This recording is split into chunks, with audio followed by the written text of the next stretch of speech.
Right, so we've all had pain. I'm sure we've all recognised what pain feels like, and we know what happens. We stub our toe, for example, and a pain signal travels up from our toe, and we experience that pain. But actually it's not quite as simple as that. So what really happens is that we stub our toe, a signal travels up from our foot, so that signal is called nociception, and our brain receives the signal and decides whether it needs to give us an experience of pain or not. So pain is an output from a signal that's coming in. What that's telling us is that pain is a complex thing. We're going to talk a bit about why that complexity is really helpful to understand to help you get over the pain that you're experiencing. So there are times when our brain might decide to override the signals that are travelling in. For example, your child might be in danger and you might have sprained your ankle perhaps, and there's a bus coming towards your child.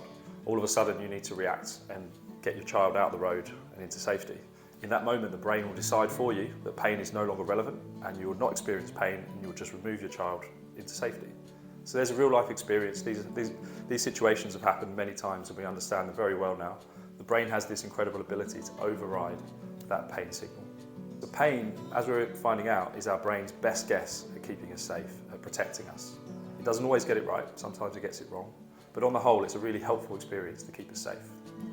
So there's other reasons why we might experience pain. It's not just nociceptions. We've spoken about one, which is related to tissue damage. Sometimes it could be heat, sometimes it could be pressure. There's lots of different signals that could do that. But sometimes there's even examples where there are no signals travelling up from any tissues and it's just our brain doing this to us. There's an incredible situation, a case study that was recorded in the literature where a man stepped on a nail. It went through his boots, through his foot and out the top of his shoe. He's experiencing horrendous pain, 10 out of 10 pain. And the ambulance crew arrive, they try and sedate him, he's still experiencing this pain. Nothing is changing his pain. They take him to hospital, they cut the boot off, and what they find out is that the nail went through in between his toes. So it missed all of his tissues. There was zero tissue damage whatsoever. But in that moment he was in 10 out of 10 pain. However, the moment he realised the nail had missed his foot, he was pain-free. So this is a really helpful example that shows us that sometimes our brain gets it wrong. But it's really important to understand that all pain is real. It's all very real. We're experiencing it in a very real way. So if your pain is different in different situations, that might help us to understand how we can get you better. But what we need to do is treat you like a whole person. It's absolutely essential that we treat you not just through the tissues that may well be damaged or might not be damaged, but we treat you as a whole person.